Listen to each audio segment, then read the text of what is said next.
Saya pasti kan penonton TV Al-Hijrah ni rata-rata majoriti lah sangat rindukan masjid kan. Sangat rindu kita beriktikaf kat masjid, buat aktiviti kat masjid macam dulu-dulu sebelum musim Covid. Dan Alhamdulillah dengan angka yang makin menurun, insya-Allah ada satu kempen yang sangat-sangat best yang sudah lama kita dambakan, iaitu kempen Masjid di Hatiku. Kita nak mengimarahkan masjid tapi pasti dengan cara yang betul, dengan SOP yang terurus. Dan di studio pada pagi ini ialah Datuk Haji Muhammad Ajib Ismail, pengarah Jawi yang nak cerita dengan lebih lanjut tentang kempen ini. Assalamualaikum. Waalaikumsalam Saya warahmatullahi rasa kat wabarakatuh. rumah tu ramai hati dah melonjak-lonjak. Yalah, insya-Allah. Tapi dekat wilayah persekutuan je kan yang ni. Wilayah persekutuan. Okey, insya-Allah. Jadi Datuk, bila kempen ini nak mula? Okey, Farah, bila kita sebut tentang kempen Masjid di Hatiku ni, kita akan bermula pada hari ini 15 Rejab sehinggalah penghujung bulan Syaban, insya-Allah. Di mana kita nak mengajak anak-anak karya masyarakat di wilayah persekutuan ini, pelbagai lapisan masyarakat daripada yang atas sampailah ke bawah untuk menyintai masjid. Kita nak menekankan bahawa masjid di hatiku. Di mana-mana kita pergi, kita cuba untuk mengajak masyarakat kalau boleh 5 waktu tu solat di masjid. Cuma dalam konteks kempen Masjid di Hatiku ini kita lebih mensasarkan kepada masjid-masjid yang besar. Contohnya masjid wilayah persekutuan, lepas tu masjid Jami' yang boleh kotanya kapasiti, lebih dari kapasiti lebih daripada 500 orang. Sebagai contohlah ya Farah, Masjid Wilayah Persekutuan untuk solat Jumaat ke bawah Duli Yang Maha Mulia Seri Paduka Baginda Yang Agung telah pun berkenan untuk solat Jumaat, kota separuh daripada keluasan masjid ialah 3,500 orang. Manakala untuk solat fardu, kota ialah separuh daripada kapasiti Dewan Solat Utama dengan penyarakanlah 1/5 meter ialah lebih kurang 1,500 orang.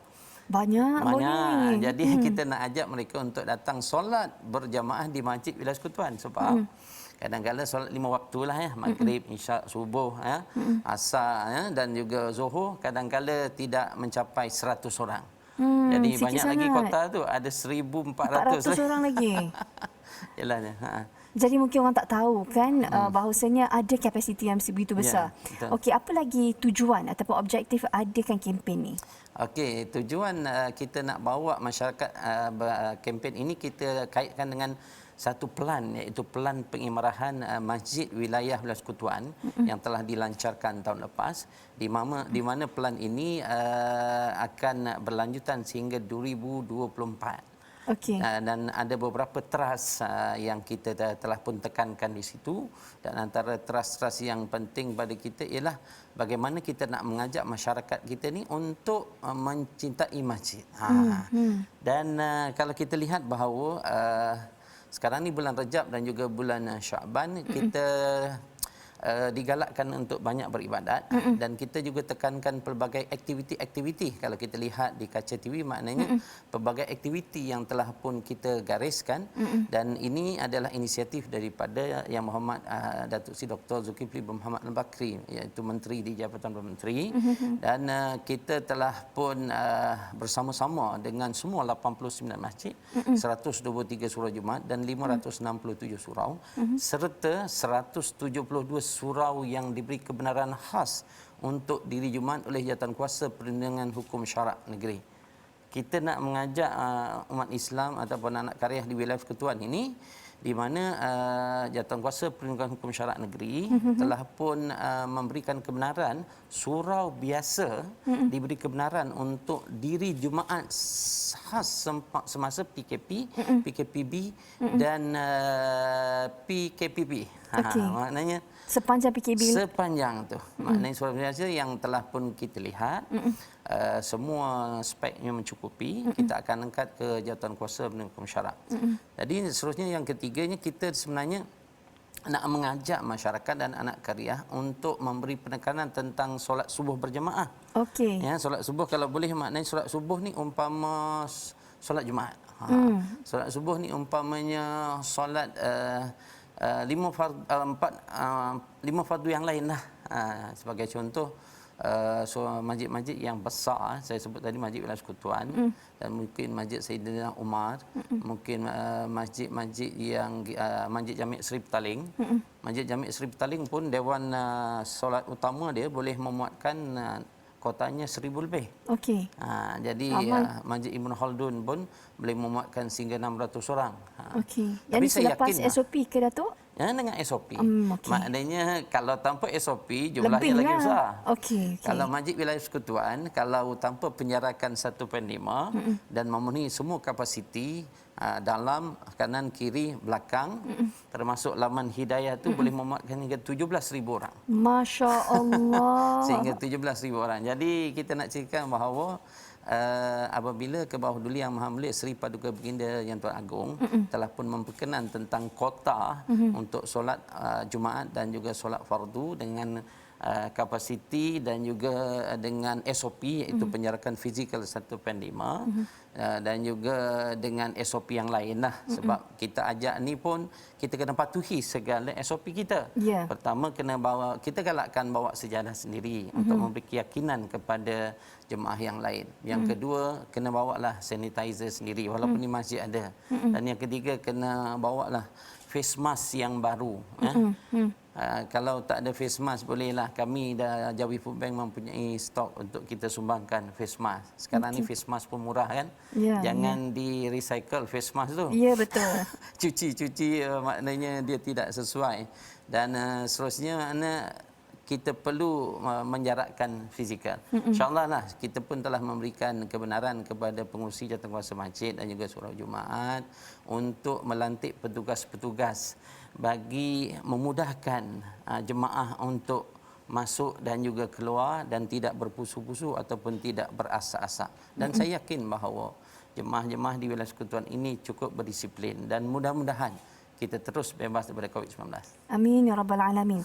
Baik Datuk, satu lagi ialah mungkin ada di kalangan jemaah ni risau nak pergi ke masjid berjemaah sebab yang kita cakap tadi itulah dah ada SOP tapi ada ramai-ramai ni takut tak terjaga pula. Macam mana tu? Okey, dia begini. Kalau kita risau dengan surau ataupun dengan masjid yang kecil, kita carilah masjid yang besar. Sebagai contoh, masjid di bawah JAKIM ada 3. Masjid Negara, Masjid Putra dan Masjid Sultan Mizan Zainal Abidin. Okey. Yang ini juga kota bagi kapasitas solat Jumaat. Masjid Negara 2,000, Masjid Putra 2,000, Masjid Tuanku Mizan 3,500. Masya Allah. Bagi kota solat fardu, Masjid Negara 450, Masjid Putra 400 dan Masjid Tuanku Mizan Zainal Abidin 500. Yang saya sebut tadi Masjid Wilayah Persekutuan dalam 3,500 dan juga 1,500.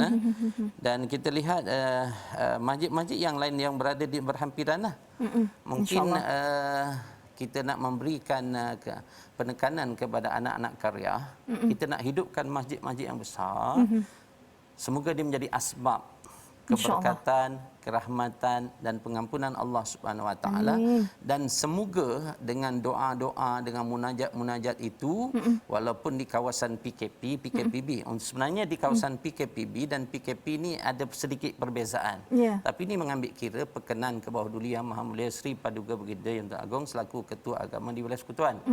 Dan kita sentiasa cuba untuk memahami apa kehendak anak-anak karya, tetapi anak karya dipohon untuk memahami SOP yang telah pun digariskan untuk kita membantu kerajaan memutuskan atau menghapuskan Lantaian COVID-19. COVID. Okey. Saya rasa ramai dah tak sabar nak pergi ni. Secara ringkas je Datuk, sebab kita ada 2 minit je. Okey. Apa aktiviti yang bakal dijalankan dan harapan Datuk? Okey, antara aktiviti yang dijalankan yang pertama ialah kempen Masjid di Hatiku. Okey. Kempen Masjid di Hatiku ni kita akan buat poster ataupun kita akan buat banner, kita akan buat banting, kita akan masukkan dalam media-media sosial yang kita ada tentang kempen dan penekanan kepada solat fardu 5 waktu. Kita nak ajak mereka untuk memenuhi masjid-masjid yang besar. Kalau di bawah Jawi, Masjid Wilayah Persekutuan, Masjid Jami' Seri Petaling, yang untuk solat fardu saja lebih daripada 1,000 orang, dan juga 3 masjid utama di bawah JAKIM lah. Yang ini sebagaimana diputuskan dalam mesyuarat sebelum ini. Dan seterusnya yang kedua ialah kita akan mengadakan program-program yang selaras dengan pelan pengimarahan. Contohnya program Ihya Subuh. Lepas tu kita akan adakan program-program antara maghrib dan juga isyak. Di kawasan PKPB kita telah benarkan kuliah, tazkirah ataupun sebagainya diselang-seli antara maghrib dan juga isyak dan selepas subuh. Dan di kawasan PKP kita masih lagi belum ada tazkirah dan kuliah tetapi diberikan secara online. Dan kita ada juga wilayah persekutuan Bermuda tiap malam kita kumandangkan. Semoga dia menjadi asbab agar wabak COVID-19 ni dapat dihapuskan oleh Allah Subhanahu Wa Taala. Dan seterusnya kita juga akan mengadakan program-program yang bersesuaian. Contohnya masjid mengaji, jawi mengaji, Quran hour dan juga sebagainya. Kita nak tarik mereka. Dan kalau boleh maknanya kita nak ajak mereka untuk challenge. Kita akan challengekan di semua masjid full saf challenge.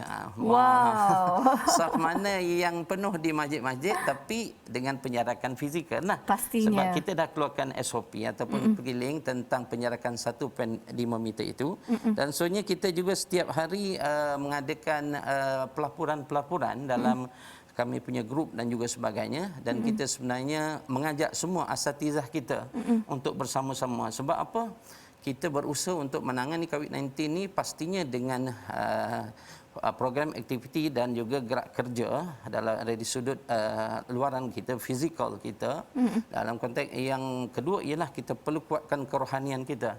Allah sendiri mengatakan kepada kita, berdoalah kepada aku, niscaya aku perkenankan. Masya Allah. Dan seterusnya yang terakhir Farah, kita teringat bahawa 7 golongan yang mendapat perlindungan Allah. Salah satunya hatinya. Mu'allakun yang hatinya dekat dengan masjid. Ya, makna hatinya dekat dan terikat dengan masjid. Sebab itulah kalau boleh maknanya kita mengajak semua. Bermula daripada hari ini, Rejab dan juga Syakban, makna mana-mana yang ingin menunaikan solat, cuma kita minta datang awal lah. Ya. Pasal solat fardu Jumaat kadang-kadang mereka datang dah hujung-hujung. Seminit, 2 minit sebelum masuk waktu. Jadi berpusu-pusu. Sebagai contoh di Masjid Wilayah Persekutuan, kita boleh memuatkan 3,500. Semalam baru ikut kita punya, sebab kita ada kiraan. Baru 3,221. Okey, ada lebih sikit. Ada lagi kota. Maknanya tapi kena datang awal lah. Sebab jalan jam. Masuk kita satu pintu tetapi bila keluar kita buka kedua-dua pintu agar memudahkan SOP itu dipatuhi. Okey, insya-Allah. Jazakallah khairan kathiran Datuk. Sebenarnya satu sesi yang padat dan saya kira yang dinanti-nantikan oleh penduduk rakyat di wilayah persekutuan sudah lama sangat. Bermula pada hari ini kempen kita akan bermula, insya-Allah kita boleh kembali mengimarahkan masjid mengikut SOP yang betul. Moga Allah memberkati Datuk dan tim Datuk yang sentiasa bekerja keras untuk memastikan manusia, umat Islam boleh mengimarahkan masjid kembali, insya-Allah. Insya-Allah. Baik, insya-Allah kita akan rehat seketika ya para penonton semua. Lepas ni kita ada banyak program-program menarik. Salah satunya bagaimana kita nak mendidik anak-anak kita menjadi cerdik ilmu agama. Sekembali kami nanti.